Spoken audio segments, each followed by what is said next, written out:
Oh man, we are breaking records here at hashtag CNFHQ. 4 weeks in a row of a new episode of the podcast. Now granted, I did start this podcast back in 2013, so we're coming up on 4 full years of it being available to the public, and quote-unquote only 35 episodes.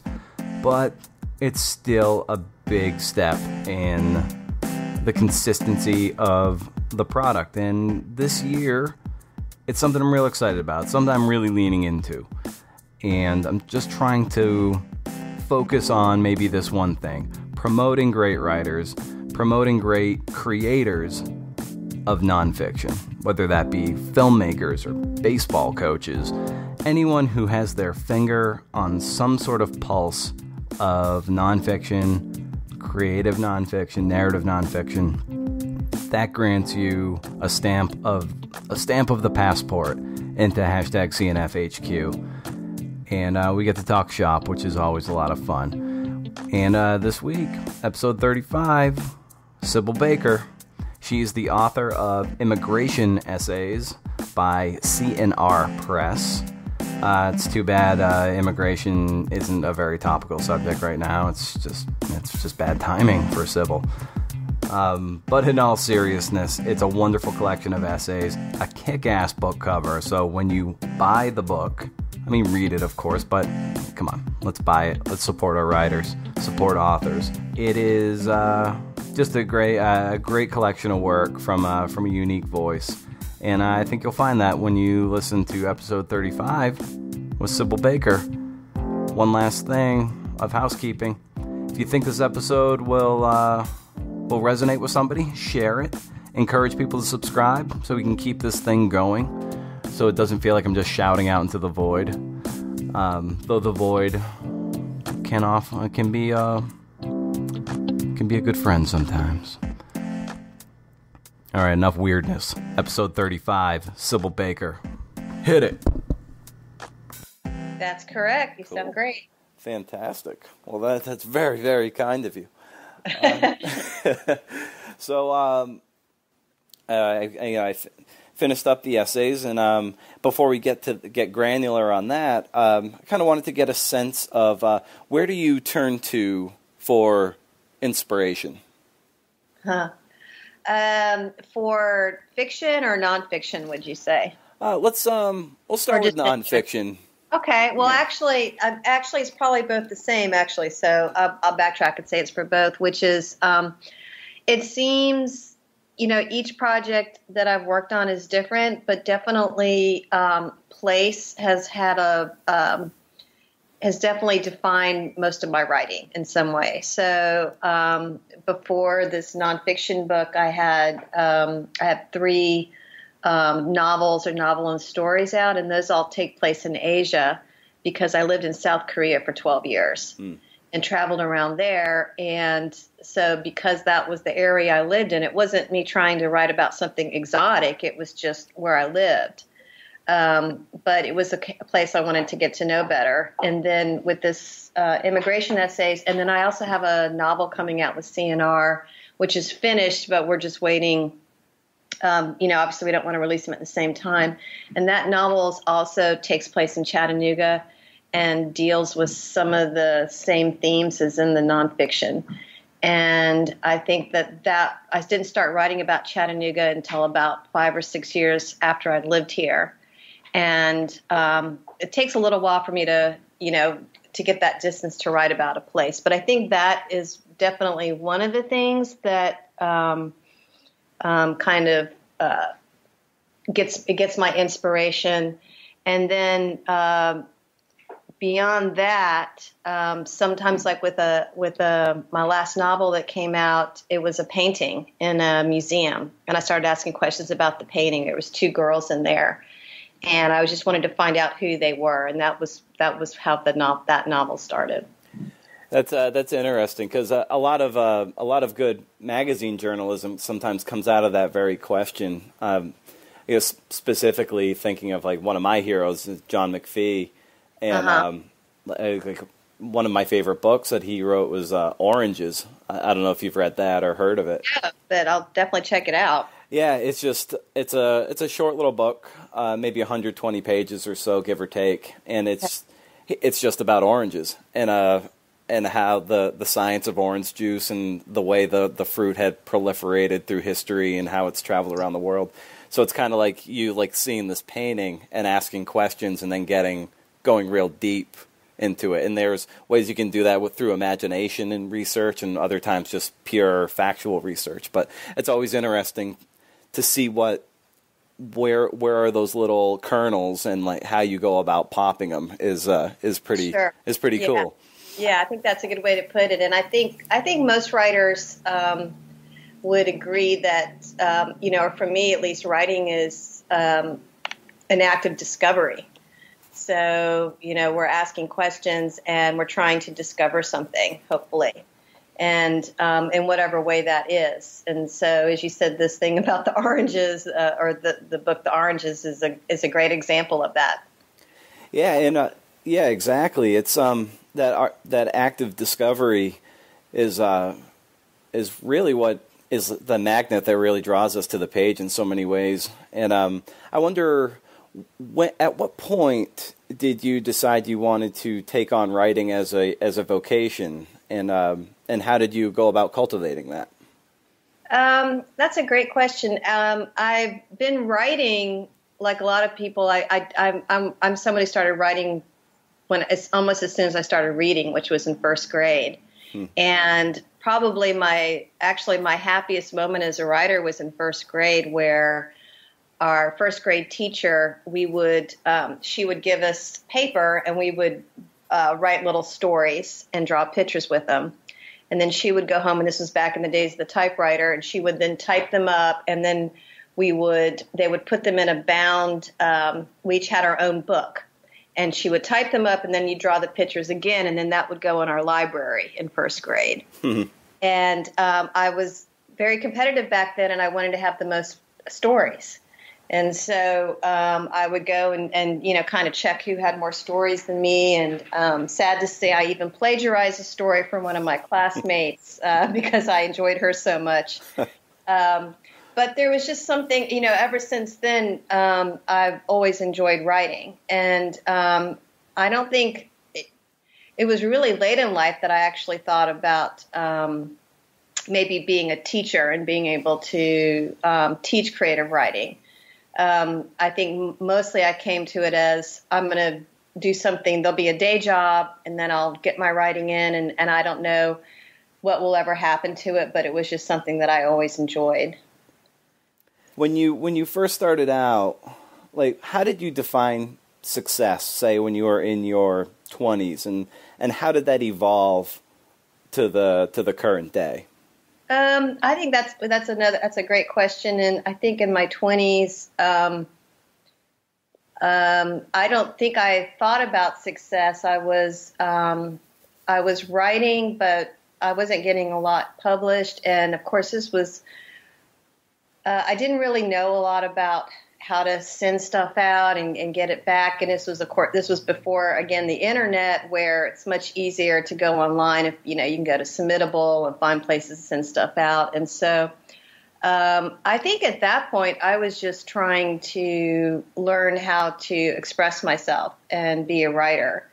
And then when I moved to Korea, I started sending stuff out again, or I would work on things. But again, I felt very disconnected from any kind of writing or literary scene over there. I didn't know a lot of other writers, and it was really hard to send stuff out because back then you had to have the self-addressed stamp envelope, which meant I had to get U.S. stamps, but I was in Korea, so it was very complicated and expensive. So I think that kind of forced me to not put an emphasis on kind of outward success as far as publication or anything like that, but more about just trying to work on projects and see where that would take me. And it wasn't until my late 30s which I do mention in the immigration essays, when I went through a divorce, that I decided to really think more, as you're saying, about like, okay, I need to get a little bit. I'm enjoying writing, but I need to see if I can even get anything published. So I was living in Korea at the time, but I did go to, there was a Prague summer seminar, and that was the first time I was around other writers that I could see, well, I learned a lot from them. Do you think am I good enough to be able to think I can get into an MFA program? So that was when I got a little bit more serious as far as the outward part of writing, which, trying to get published and, forming some literary communities. So that came later in life. But after that, when I started getting my MFA, that was when I started getting more serious about trying to get stuff published and thinking about that. What was a strong moment of validation for you that allowed you to give yourself permission to keep going and to seek out those more public venues of publication? I think in some ways I was always kind of writing in a place of despair, but in the sense that, like, not seeing that my writing would ever really get me anywhere, but still wanting to do it. So I think my bar was set so low that was actually kind of helpful. I think, and as I said, things have changed so much. If I were living in Korea now with the internet, I think, it'd be so easy for me to join writing groups and get feedback and submit my work. So it would be much harder to be removed in the way that I was, for better and for worse. So definitely, I started sending some stories out, and I got them published in, some small literary magazines, and I applied to get into the low residency MFA program. So I think getting into the program and getting a few stories published then was enough to say, okay, this is, I still wasn't even thinking in terms of getting a book published, but at least that here I have a path, and here's a way for me to get more serious. And so I think that was definitely a big moment for me. And then I think obviously all my stuff has been published by small presses, when there's a publisher who actually wants to publish your work, that's always a validating moment as well. I heard a quote from Tony Robbins that said something like "success leaves clues," which I kind of like, and I wonder, like, who have you tried to model your writing life after? You've looking at those people, your predecessors' sources of inspiration, who have maybe left little crumbs in the forest of publication, and I wonder who you might look to as a source of inspiration in that sense to sort of keep perpetuating what it is you do. Well, I think people that I've read that I really have admired would be, for example, Virginia Woolf, who she's just such an amazing writer, and obviously I wouldn't want to necessarily imitate her life in the sense of, that she battled depression and, committed suicide, but her engagement in fiction and nonfiction, and her also writing in the face of a lot of despair.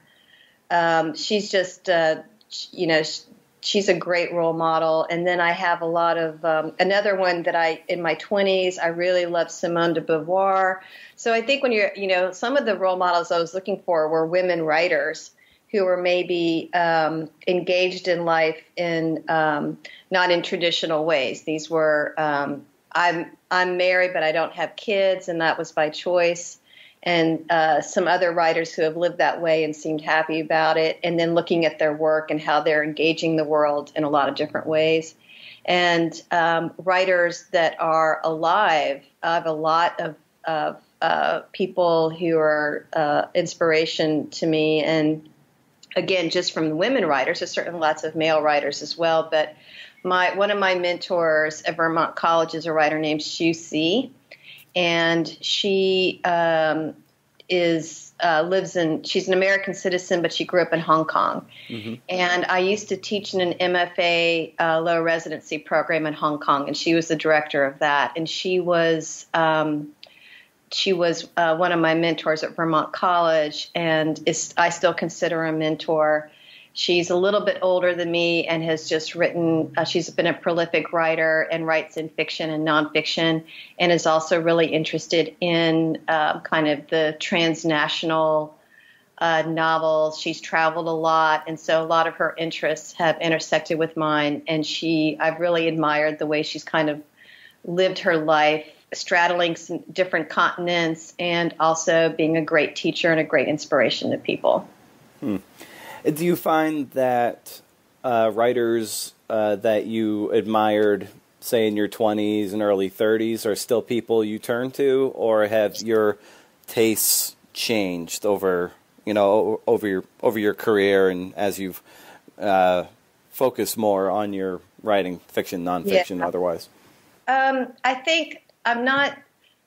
Like, for example, Simone de Beauvoir, I haven't gone back to read her. Mm-hmm. So who knows? Maybe maybe if I reread her now, it wouldn't have the same resonance as it did for me when I needed someone who was, when I read her in my 20s, I had not traveled anywhere. I pretty much, spent most of my life in Virginia, and that she just had this kind of, to me, it was a very kind of exciting life, and this life of the life of the mind, and but now, if I went back to her work, it would be interesting to see what I think, and that's okay. Different writers are different things to us at different times. I mean, when I was in my probably early 20s, I loved Hemingway, and I've gone back and reread him, and I can still enjoy him, but not in the way that I did at that time period.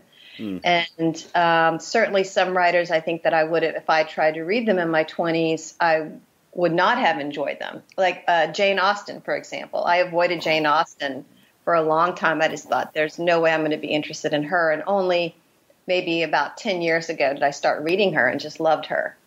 So, sometimes it just depends on what you need at the time or what you can appreciate. And so a lot of the writers that I read in my 20s, I think I still love, but I don't necessarily go back to them. Like, Flannery O'Connor is another writer that was a big influence on me because my family is Southern, and Faulkner. And so I think when I go back to them, I appreciate them for other things now than I appreciated maybe when I first read them. I think when I first were reading them, it was more of the content and the feeling and what they were writing about, where now I'm looking more at how did they structure this? How is this working on the sentence level? Those kinds of things. Now, something you said, when you were in first grade, when you were writing those stories, you said like that was kind of one of your happiest moments as a writer. And what I love about that is there's that innocence there of just going, just writing something, creating something from whole cloth, and just really having fun with it. And I wonder if even to this day, if all the work you do is an attempt to get back to that moment when you were 6 or 7 years old. Not consciously, but maybe. And I should say, I definitely enjoy writing now, and there is a joy in it. It's just, I guess, you're just, as you're pointing out, there's a bit more of a, there's a lot more on your mind when you're writing now. And I did find my mom kept those stories, and I went back to look at them. And some of them were these kind of, like my big story that I wrote in first grade was 10 pages. So that to me was just, that was it. And it was called The Talking Flower. There was like 2 flowers, and one of them was talking. But when you look at the story, they're both talking. So, it's like that kind of logic for the 6-year-old, but it was this kind of surreal story, which, as you're saying, it wasn't, you're just writing stories when you're that age, and you're not thinking about how they might fit in any kind of form. So I think that would be, there is something that would be really cool, or is cool, if you can approach the page with just a sense of playfulness. And on the other hand, in some ways in first grade was probably when I was my most overtly competitive as well and ruthless. Because I did want to have the most stories, and I would plagiarize, and I would, my stories my parents read to me at night. I would just take any material I could just to beef up my collection. And so in some ways I don't feel that ruthless anymore. So it's an interesting combination, though, that there was a joy, and there was kind of a joy in that competitiveness, where I think now, the competitiveness to me feels kind of fraught, and I try to avoid being, overtly competitive with other people. To me, that seems to maybe sour the writing, where I think in first grade that was that was what, helped my productivity in some ways. Yeah, that's amazing that you wrote a 10-page story. Like if you scale that, like a 10-page story written by a 7-year-old has to be something like a 1,500-page story written now. Yeah. Well, I should say by 10 pages it was like a sentence or two and then illustration. So it wasn't like 10 pages, and then I did continue writing after that. Oh, I do have after that I wrote a story that was like a 10-page notebook line story of a story of our dog, and that was around in fourth grade. And then in sixth grade, I remember writing a story that I think there was a lot of positive reinforcement from my education at that age for those kinds of things. This was like the 70s, and me and my best friend would write plays as well, and we were allowed to just go and knock on doors for different classrooms and just perform our plays. So I think there was, and I don't know if you could maybe do that in today's school system, but there was that sense of kind of freedom in the 70s where they were just letting, at least where at the schools I went to, was just kind of like, well, yeah, if you want to write a play for this hour, go ahead and do that, and go ahead and walk across the hall, and they'll watch you do it, and that kind of thing. So there was that playfulness, and as you're saying, it's cool if you can bring some of that playfulness back when you're older. Yeah, Paul Lisicki, who was on the podcast a couple episodes ago, right. He talked a lot about maintaining a sense of play, and I think I've even heard some interviews or read interviews with David Foster Wallace too, where it's easy to take yourself too seriously, and he's like, by writing fiction, and even if you get a sense of his nonfiction, it's really fun, especially on his nonfiction when he gets, like, to me, he resonates with me a lot. His sense of humor is kind of, sure. I just love, I love him to pieces, and and so I think the playfulness is, it's integral to what you're doing, because that's ultimately what you're trying to do. Is you need to entertain readers on some level, and so maintaining that sense of play and fun is it's really important, because in some sense you want to please yourself artistically, but you also need to also keep in mind that there's someone on the receiving end of that art, and I think in some level you do want to keep them in mind and keep them entertained and baited. And if they sense that you're having fun, it becomes a good experience for them. Sure. I think that's a really good point. And I think that, or I'd like to believe that the reader can tell if you're enjoying the piece, that if you're emotionally engaged with the piece, and that means either, through play or this questioning or discovery.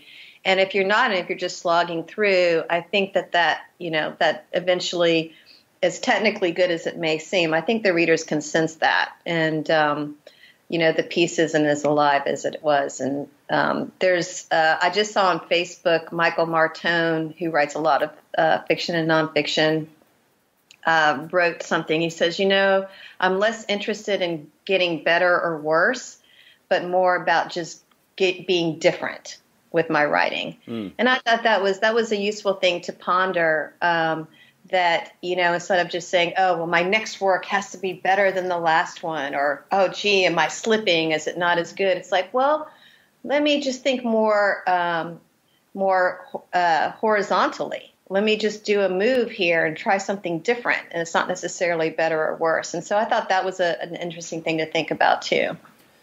Writers can be notoriously self-destructive in some instances, and I wonder how do you deal with self-destructive patterns in your own writing and ensuring that the work gets done? I think and maybe this is a bit of a stereotype too, maybe in the 20s when you're younger, the self-destruction can be more in terms of just partying too much and, not spending enough time on the work. But as you get older and nowadays it seems like that it's just how do you stay off social media? For example, and how do you make sure that you're not being distracted by, 6 different things? And it's hard because you're often expected to be on social media a little bit, even if you're not that you have a big, I don't have a big following or anything, but there's just an expectation that writers should be engaged. And I've learned so much, from social media. Like I get pointed to articles I wouldn't have found out about, writers I wouldn't know about. So there's something great about it. But I think that in that sense, what's self-destructive is trying to make sure you have time for the silence, to have that space to work on something that you can give your attention to. And I think for anybody, most people have jobs and, in or outside of academia or if not, they're often at home, taking care of kids. And so I think, the self-destruction is it's easy to allow the writing to get lost and, become a lower priority than it should be. So how do you manage that? How do you keep the train on the tracks? That's a great question. For me, and I'm very lucky that I do. I'm lucky in that I have a job. I teach in academia, so that I don't have a 9-to-5 job, and certainly the amount of time it takes is about the same. But I have a little bit more flexibility in how I might move the hours around. And I think a lot of it is if I'm working on a project. And so if I have a project that I'm in the middle of, I think of it in terms of I have goals, but not necessarily a daily writing goal, but more of like, okay, by the end of this month, I want to have these many chapters written. And I also during winter break and in the summer, that's like, okay, this is my writing time. And I'm really just going to focus on that. And so the other stuff goes by the wayside, where when I'm teaching, I have to make sure that that gets done. And that requires a lot of reading and grading. So I've learned to kind of be accepting in that I'm not going to be 1,000 words every day. There's certain times in the semester where I'm just going to be giving myself over to grading a lot of papers, but that within that semester, I have certain goals that I need to have met. And so that tends to work for me. Especially if I'm working on a project, then I'm interested in it. So that helps also when you want to get back to something. Now, do you have, given that you have those little, that you're able to give yourself little, rungs on the ladder, so to speak. Mm-hmm. What do you have or adopt a kind of morning routine? Every day, do you have a certain schedule? Like that first 60 to 90 minutes of your day. Like, what does that look like? If you have anything that is more or less set in stone, yet sort of fluid.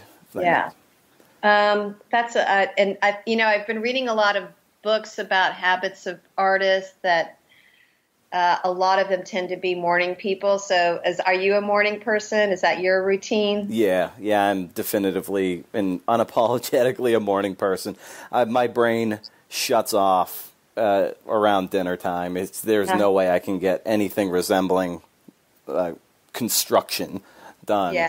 after, anyway, in the evening.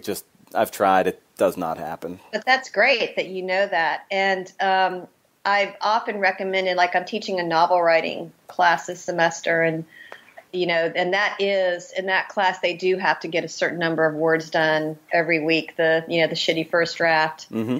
And if they're trying to figure out how to manage that time, some of my students say they know that they're night people. I'm like, okay, if you know that and that's working for you, but if you're not sure, do the morning thing. And I think as a default for people who are trying to find a time to write, that the morning, by nighttime, as you point out, either the brain's done or just other things happen. So to get back to me, ideally what I do is I'll get up at 6, and I have a friend that comes over and we do like a 30-minute workout, and then these days I've been reading the paper with my husband, and then I'll get to the writing. And if I'm in a project that I know that I need, either like I'm really into it or I can, I have a lot of momentum, then I'll just get up and I do that workout every day. I'll get up and not do the paper and the coffee and that kind of thing. Then I'll just go and get the writing done. But as you said, I think for me as well, especially, anytime before noon. But getting up at 6 seems to be the best for me, and it's just getting up out of bed. Then once I can get up, then I'm good. Yeah, there's something to be said. It just kind of echoes the competitive nature that you had when you were a child. It's getting up early, specifically 6 and earlier. It just gives you this sense that you're getting sort of a leg up on the competition. Like even though it's an unwinnable war, it's at least it's like in your mind, at least it's something like, okay, I'm getting work done while maybe someone else is still sleeping. And it just gives you kind of that mental edge that you're capable of doing something that most other people can't. Sure. And there's a great feeling, when you do that by 10 o'clock or so, you're like, wow, I've done maybe more writing at 10 a.m. in the morning, and most people haven't even started. So, yeah. And, it gives you a little bit more freedom for later in the day to do things. And even if the competitor, as you're pointing out, is just your other self, the self who would be sleeping in. Yeah. So, even if you want to think of it that way, if I'm not up at 6, the other me who's, hit the snooze alarm is not doing the writing. So I've got you have multiple, I think, versions of yourself in a way. And so, I think that's a great way to be. And I think that's wonderful that you are consistently, it sounds like you're consistently getting up and being a morning person. So. Yeah, I like to get up. I take care of the dogs, meditate, journal a few pages, and get the coffee going. So it's kind of a slow burn to start getting up, but I kind of like, I call it like a more, because I do most of my work from home, I call it more, I don't have really a physical commute, I call it a mental commute. Yeah. So in that sense, I'm like taking my brain from the bed to a place of work, but it takes a little bit of time, and I sort of relish and swim in that moment for an hour to 90 minutes, and it works for me. Well, and I have the one thing you just said you did that I keep wanting to incorporate more is when I get up is do some sort of meditation. So that's I admire you for having incorporating that into your routine. I use the Headspace app. I use that one too. So yeah. I've been using it I was using it for going to sleep, but I do have that app, and so and it's just a matter of just getting my act together and playing it in the morning.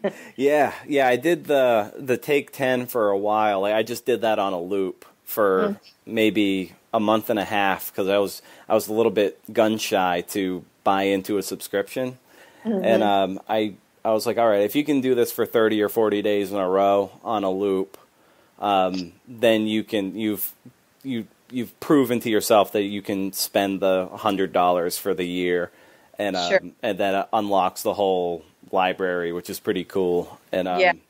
so I like it. It's one of those things where if I get up and I walk the dogs for half an hour to 45 minutes or an hour, and I come back, I'm on my walk. I'm actually looking forward to getting to that meditation just to sort of like defrag the computer before I go. So it's one of those things that once you start making it a habit, you kind of get addicted to it.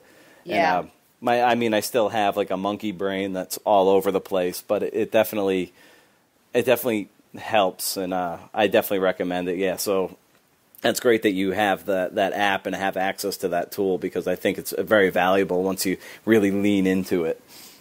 I did use it a lot, so I should backtrack and say a couple years ago. Again, this is one of the the benefits of academia is that I was able to take a year sabbatical a couple years ago, and it was on like half my salary, but I was determined to be gone for a year.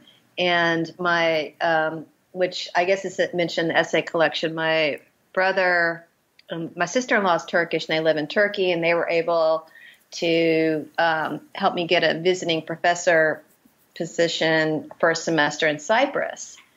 And so that was the time where I would use Headspace every day. And that was the time when, because I didn't have all the responsibilities that I had here in Chattanooga. Now, that kind of routine was I would get up, and it was this great feeling, though, of not having the day was mine. And so the days felt very long, but in a good way. I could get up, I could have my coffee, I could listen to my meditation, and then I could just spend the day walking, working on my writing. And so during that time, I was very productive and got a lot done. So and I was doing the meditation, the Headspace every morning then. Mm-hmm.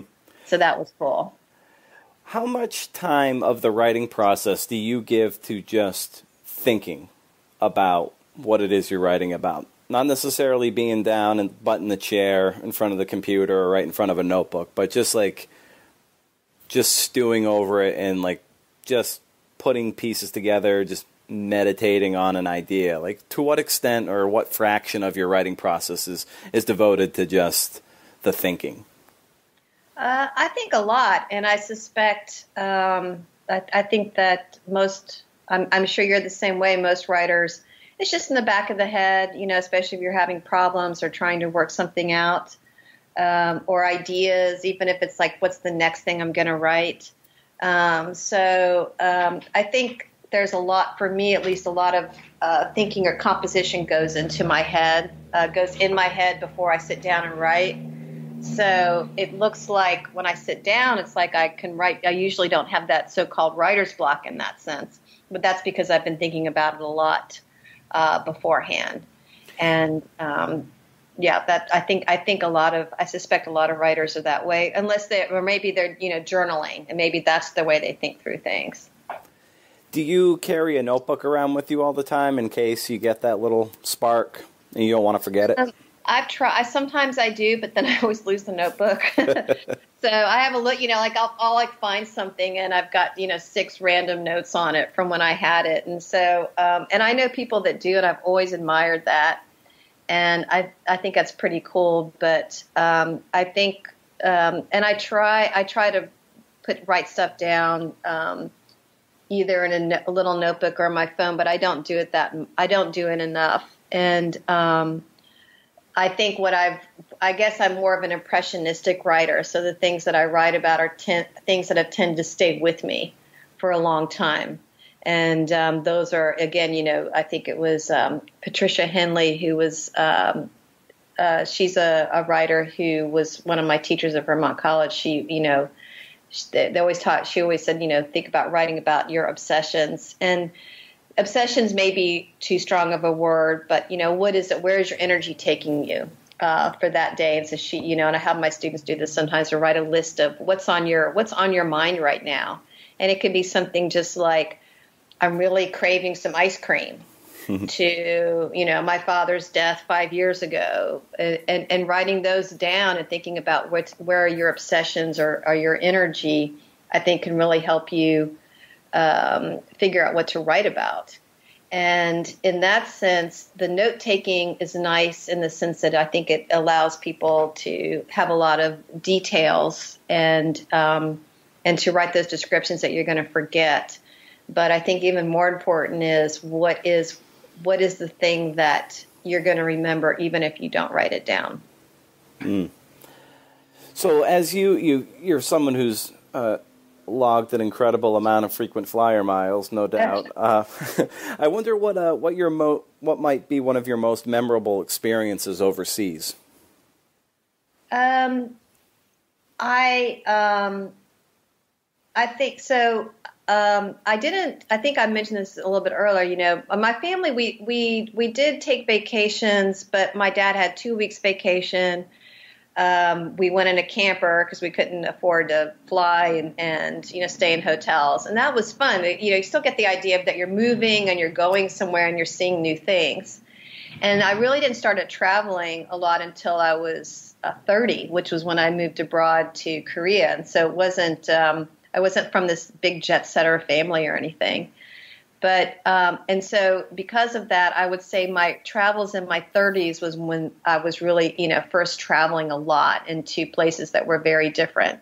Certainly going to Cambodia, and I think I was there in 97, had a huge impact on me. Seeing Angkor Wat, this array of these amazing temples, but also seeing the legacies of the Khmer Rouge, which had been maybe about, not quite 20 years earlier.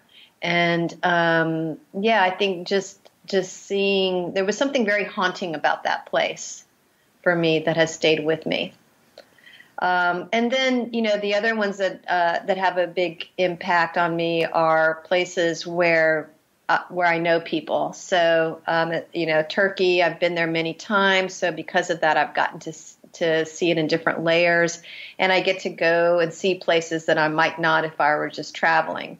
And since my sister-in-law is, she's Turkish, so that helps with a lot of language barriers and her and my brother knowing places to go. So that I feel like I can see the country a little bit differently. And then my husband is South African, and going to South Africa has been great because, again, traveling with them to maybe see some parts that I wouldn't normally have been able to see. So those have been some highlights for me for sure. What do you think most Americans are missing? Most don't travel to the extent that certainly that you have, and even a fraction of that. So what do you think most people are missing by not having even a fraction of the experiences that you've had seeing the world? Well, I would say that, I understand why Americans don't travel a lot compared. So, Europeans, when they travel, it's easy to go to another country in Europe. It's like crossing state lines here. Yeah. Live in Tennessee, I can go to Georgia, and then Europe, that'd be like going to another country. So I think, it's not really fair to say, oh, Americans, they're not traveling like Europeans. Well, it's much easier in Europe. You hop on a train and an hour later you're somewhere else. So that's one thing. And also, we just have such a woefully inadequate vacation time. Yeah. And it's, and so I can't, if you only have 2 weeks a year, probably you're going to spend that time on holidays, visiting your relatives, those kinds of things, which makes perfect sense. So I'm not one of those who looks down. I do wish that, that Americans did have more opportunity to travel. And third, it's expensive. So if you are living in this economy and you've got children and student loans, it's very hard to justify taking a trip overseas. So all of that said, what I think the main thing that I recommend is, Viktor Shklovsky is a Russian formalist, and he talks about the theory people talk a lot about called defamiliarization. And he talks about the artist's job is to make us see something differently. So, if you're describing a flower, if you help us, the reader, see it differently than we would have seen it before, it's to see the world anew in a sense. And certainly travel has helped me see things differently. And I try to convey some of that in my writing, but that can be done in your town. And so a lot, like here in Chattanooga, downtown, we have 2 grocery stores. They're on 2 different sides of the river. They're maybe a mile and a half apart from each other. And one store is the Whole Foods. So you can imagine you walk in there. Usually there's some nice new agey music playing. There's a lot of like attractive white people walking around. And, and you can, that's got a cafe. Where you can sit and watch, and in some ways it looks like that Whole Foods could be almost anywhere in America. It doesn't look like necessarily like you're in Chattanooga, but a mile and a half away from there is a place called Bueller's, and it has, it's got a lot of Southern food there. Your pork rinds and your pork belly or whatever you might think to get there, plus your salad, lots of iceberg lettuce and those kinds of things. And it is predominantly an African American market and people that are on fixed income. So economically, it's a very different place and it's a very different feeling. It's very lively, and the types of foods that are sold there. And to think that it's a completely different demographic. So right there, you don't have to go far to see your neighborhood differently or your life. And that to me is traveling. So I think sometimes people think, oh, I have to travel to some exotic place or, be like Hemingway and live in Paris. And I'd say, no, look in your own city or town and go somewhere that you don't normally go. And that will hopefully help you see where you do go in a different way. So once you've gone to Bueller's, when you go back to Whole Foods, you're going to see Whole Foods differently and vice versa. There's a great nature photographer I know out of Western Massachusetts, kind of where I went to college. And a lot of the photography he does is just gorgeous, gorgeous stuff. And but a lot of it is, a good chunk of it's right in his backyard. And right. Yeah, so it's one of those things where he gives you this impression that he's going to these majestic places in these national parks, but like so much of it is actually just a beautifully composed flower out of his garden, or going down to the Quabbin Reservoir, which is flooded and washed out some towns, small Western Massachusetts towns. But these landscapes he's able to expose have this exotic appeal, but it's essentially like just backyard photography, and it opens, like you're saying, it illuminates and opens your eyes to the beauty that's kind of right underneath your nose. Like you don't have to go to France to have like great food and to see great vistas, and it's a lot of times it's wow, if you just like open up your window to you're gonna there's exoticism right in your backyard that you probably just didn't notice or you weren't ready to notice. Exactly. And I will add that even though I've just kind of given everyone a pass on not traveling, I think especially, I think it's just harder when as you get older, as we accrue more responsibilities. And I've just been the person who chose to live a life that didn't have a lot of those. But I understand a lot of people don't want that or can't do that. But certainly I tell a lot of my college students, if you don't have any plans after you graduate, go to somewhere like Korea for a year. You can pay off your student loans, and you can save money and then travel for 6 months. And it's easier than you think it is.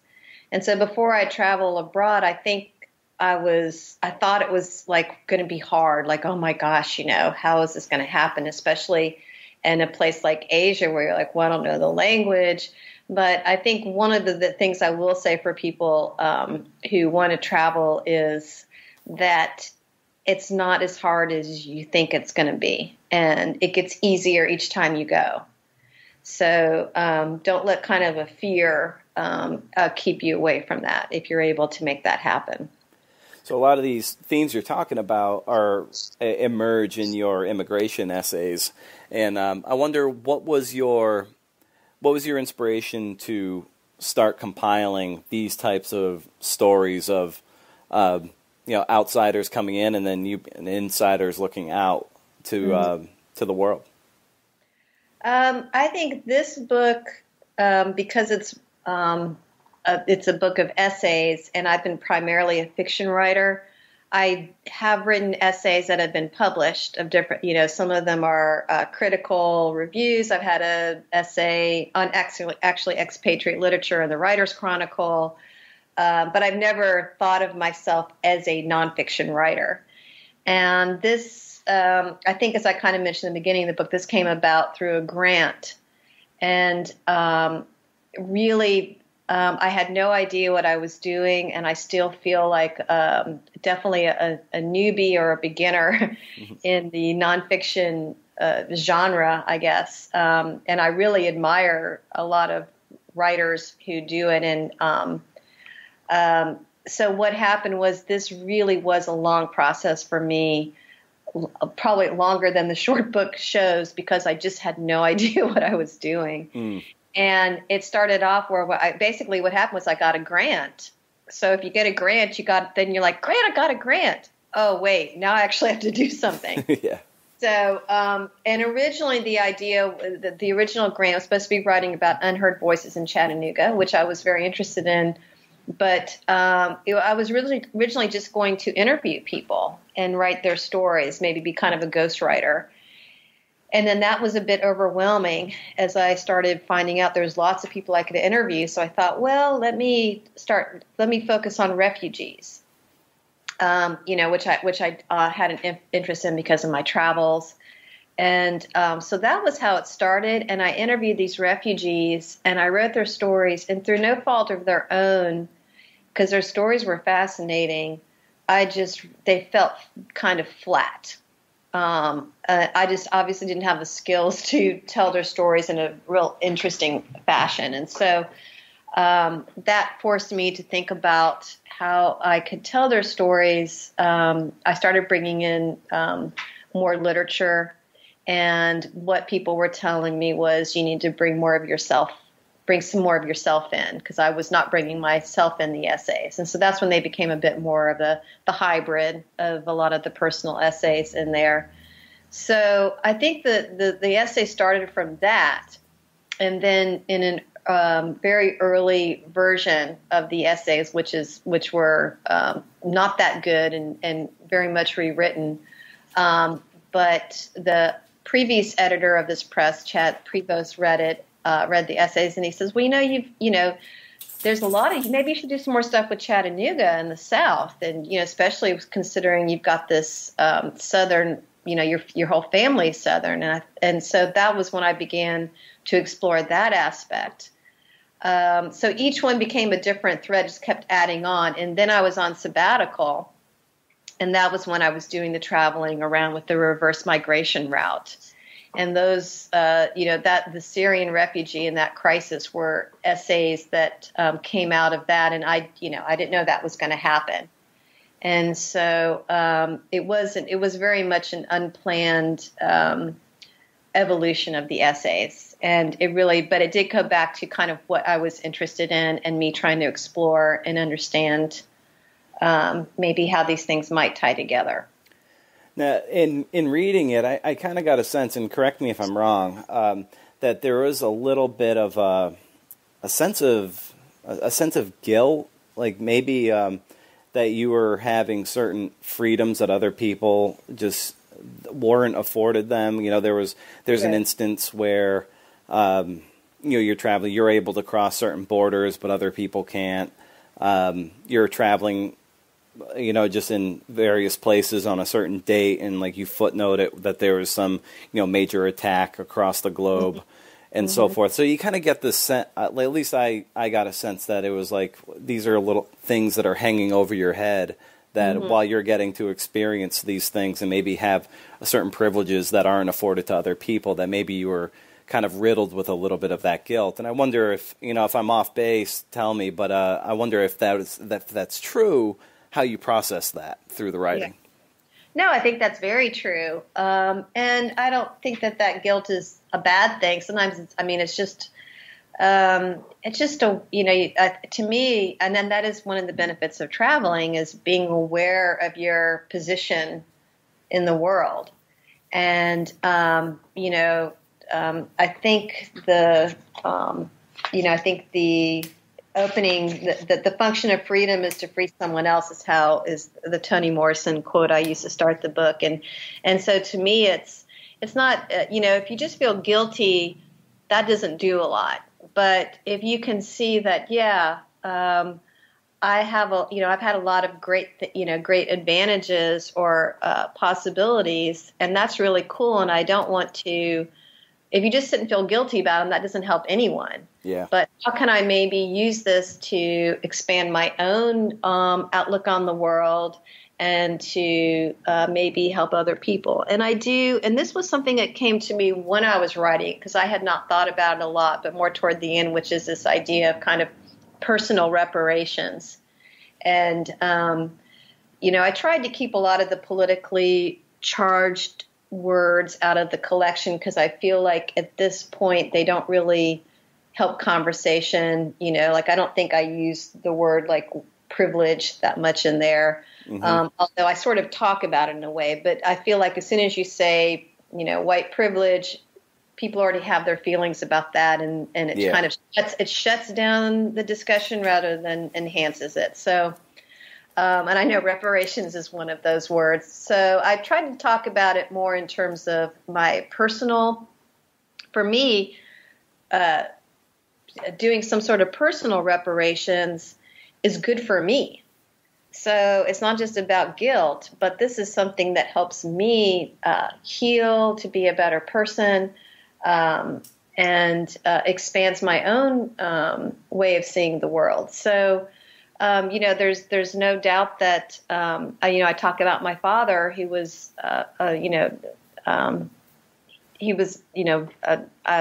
I really admired him a lot, and he was a hard worker. So it's not to take away anything take away from all the hard work that he went through. And, he did get the GI Bill, and that was fantastic. But, other people were not as lucky. So, just thinking about that and being aware of it, I think it's about being thankful and thinking about your own position in the world and what can you, I guess as a Spider-Man would say, with power comes great responsibility. And it's not that I have that much power, but understanding, if I can travel and I can see these things. And so what am I going to do with that? Yeah. Well, anytime anybody can summon comic book lore and wisdom on the podcast gets a big standing ovation from me. There's a great set piece, if you will, in your book about wandering and that theme of wandering across literature. And I wondered, how did you come to that and wanting to stew on that for a while? And how did that sense of wandering really resonate with you?